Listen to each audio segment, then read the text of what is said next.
Traffic jam, samosa, water bottle वाला। माधापुर नामक गांव में सीनू नाम का एक व्यक्ति हुआ करता था। वो माधापुर के ट्रैफिक सिग्नल के पास गाड़ियां रुके जब वहां पर गाड़ी चलाने वालों को पानी के बोतल और समोसे बेचता था। लोग ज्यादा देर नहीं रुकने के कारण बिक्री ज्यादा नहीं होती थी।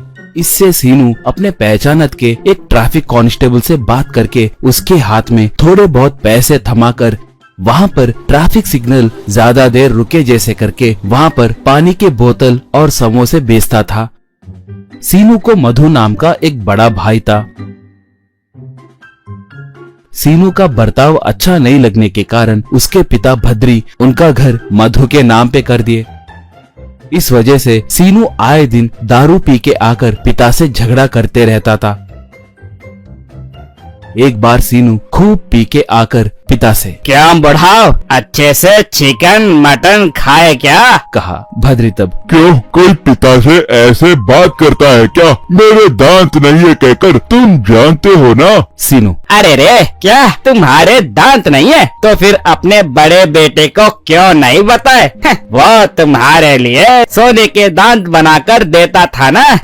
कहा। भद्री तब, देखो, ऐसे मुंहफट होने के वजह से ही मैंने ये घर तुम्हारे भाई के नाम पे कर दिया। पहले यहाँ से निकलो। कहा। सीनू तब, मैं घर के लिए आया हूँ सोच रहे हो क्या? नहीं नहीं, वो कहानी खत्म हुई है, मगर मैं तुम्हें आज एक सच बताने के लिए आया हूँ। गौर से सुनो। गरुड़ पुराण में बेटे को धोखा देने वाला पिता मरने के बाद 1000 साल गंदे नाले में कीड़े के जैसे जिएगा कहकर लिखा है। उसके बाद 500 साल पागल कुत्ते के जैसे जिएगा और उसके बाद 100 जन्म तक झांझे के जैसे जिएगा। बस इसके हिसाब से तुम्हारे किए गलती के लिए तो इंसान का जन्म पाने के लिए कम से कम 1 लाख साल तो लगेंगे।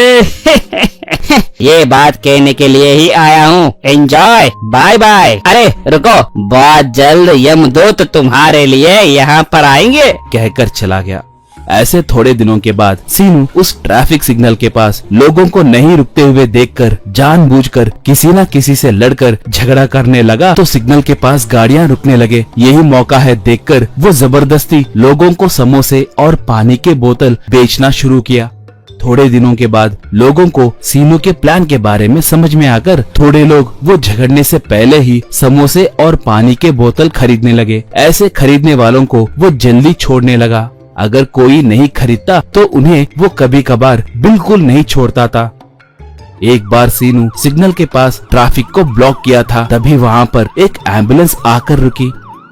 ड्राइवर बार बार जोर जोर से सायरन बजाने पर भी सीनू नहीं हट रहा था। सीनू उसे पानी की बोतल खरीदने के लिए कह रहा था, फिर भी ड्राइवर नहीं खरीद रहा था। ऐसे बहुत देर तक सीनू एम्बुलेंस को जाने नहीं देने के कारण सीनू का भाई मधु एम्बुलेंस के पीछे के दरवाजे से उतरकर सीनू के पास आया। सीनू से मधु, रे, एम्बुलेंस में पिताजी हैं, जल्दी छोड़ो। उनके आखिरी ख्वाहिश पूरी करने के लिए रजिस्ट्रेशन ऑफिस को जा रहे हैं, कहा। सीनू, किसे कहानी सुना रहे हो? यहाँ पर किसी को भी बिना समोसा और वाटर बोतल खरीदे मैं सिग्नल को पार करने नहीं देता। वैसे वो बूढ़ा रजिस्ट्रेशन ऑफिस को क्यों जा रहा है? नई जगह खरीदा क्या? उसे भी तुम्हारे नाम करने जा रहा है क्या? कहा। मधु तब, नहीं बे निकम्मे, परसों तुम आकर गरुड़ पुराण और उनके सजा के बारे में कुछ बोलकर उन्हें डरा कर गए थे ना। उस दिन से उन्होंने एक निवाला भी नहीं खाया। तुम्हारे हिस्से की जायदाद तुम्हारे नाम पे लिखूंगा कहकर जिद पे अड़े रहे। इतने में बेहोश होकर गिर गए। अस्पताल को ले गए तो वो सिर्फ 15 मिनट ही जिएंगे कहकर बोले थे। 15 मिनट में उन्हें रजिस्ट्रेशन को ले जाएंगे बोल के सोचे तो 15 मिनट यही हो गए। पहले ट्रैफिक छोड़ो, तुम्हारे हिस्से की जायदाद तुम्हारे नाम करेंगे बोल रहे हैं, कहा। सीनू तब, अरे बाप रे बाप, वो डर गए क्या? तो चलो भाई चलो, जल्दी चलो, कहकर एम्बुलेंस के लिए रास्ता छोड़ा। मगर रजिस्ट्रेशन ऑफिस को पहुंचने से पहले ही सीनू के पिता मर चुके थे। ये देखकर मधु गुस्से से, निकम्मे कहीं के, तुम्हारे डराने के वजह से ही पिताजी मर गए। मेरे घर में कदम रखे तो तुम्हारे टांगे तोड़ दूंगा, कहकर वहाँ से एम्बुलेंस में लेकर गया। इससे जायदाद खोने के दुख में सीनू फूट फूट कर रोने लगा।